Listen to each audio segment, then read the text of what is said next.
Assalamualaikum warahmatullahi wabarakatuh. Salam Tabi Botanop. Kembali lagi dengan saya Yuda Ningrat di channel Ningrat Zone, channel yang tentunya akan membahas dunia kesusastraan dan kebahasaan dengan cara saksama dan dalam tempo yang sesingkat-singkatnya.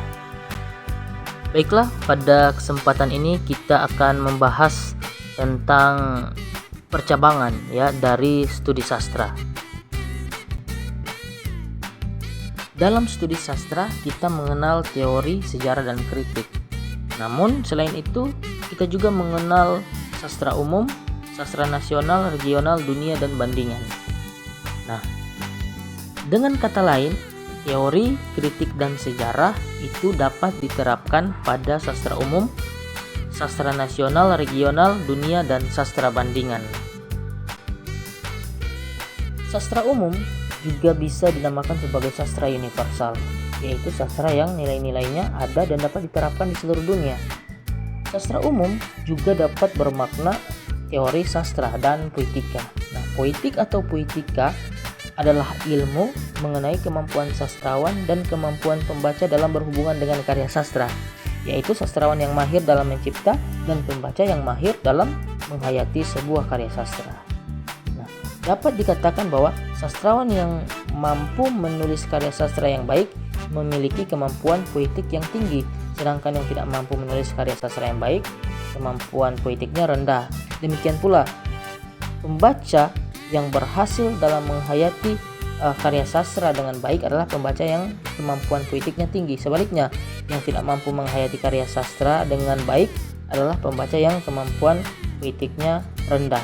Artinya, poetik ini menyangkut tentang keberhasilan sastrawan dalam mencipta karya sastra, kemudian keberhasilan membaca dalam menghayati sebuah karya sastra. Nah, istilah poetik tercipta pada zaman Yunani kuno ya, pada masa puisi merupakan satu-satunya genre dari sastra. Memang pada masa itu sudah ada drama, namun drama itu pun ditulis dalam bentuk puisi ya. Kemudian sastra nasional, yaitu sastra bangsa atau negara tertentu. Misalnya sastra Brunei, sastra Indonesia, sastra Malaysia, sastra Prancis, dan lain-lain.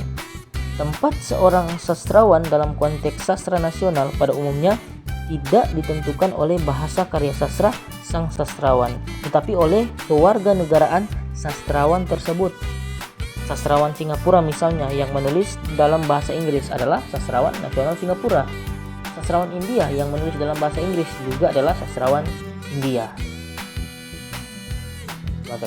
Nah,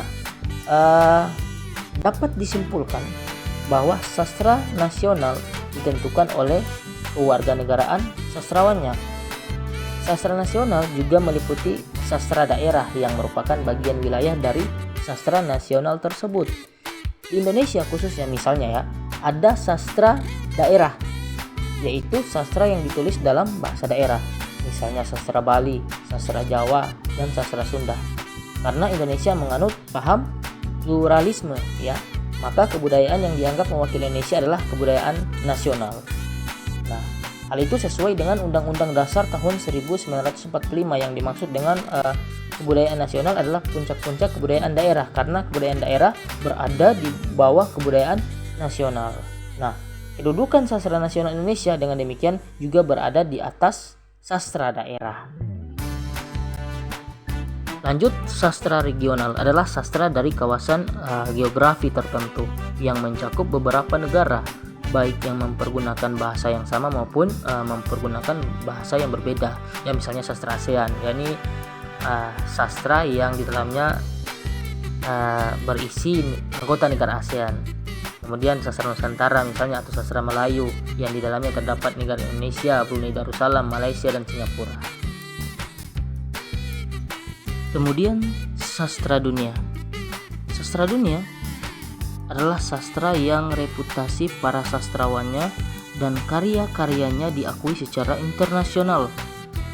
Sebuah karya sastra dapat dianggap sebagai karya besar dan diakui secara internasional manakala karya sastra itu ditulis dengan bahasa yang baik dan dengan tujuan menaikkan harkat dan derajat manusia sebagai makhluk yang paling mulia. Artinya sastra dunia ini adalah karya-karya yang diakui secara luas ya, secara internasional.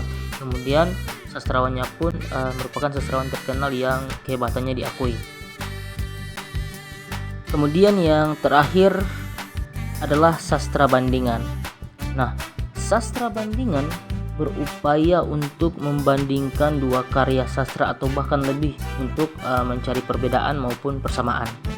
Selain itu, sastra bandingan juga melihat bagaimana salah satu karya sastra dapat mempengaruhi karya sastra yang lain.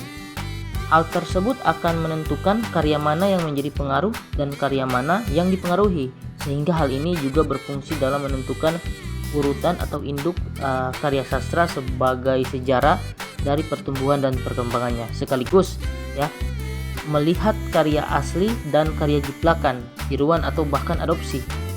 Nah, sastra bandingan hadir atas dasar bahwa di dalam sebuah teks pastinya ada teks lain, atau antara teks yang satu dengan yang lain saling mempengaruhi. Jadi bisa saja seseorang atau seorang sastrawan ya membuat karya sastranya dengan bercermin pada karya terdahulu. Nah, pada peristiwa ini terdapat dua potensi sebagai pembeda, yaitu adanya penambahan maupun pengurangan dalam karya sastranya.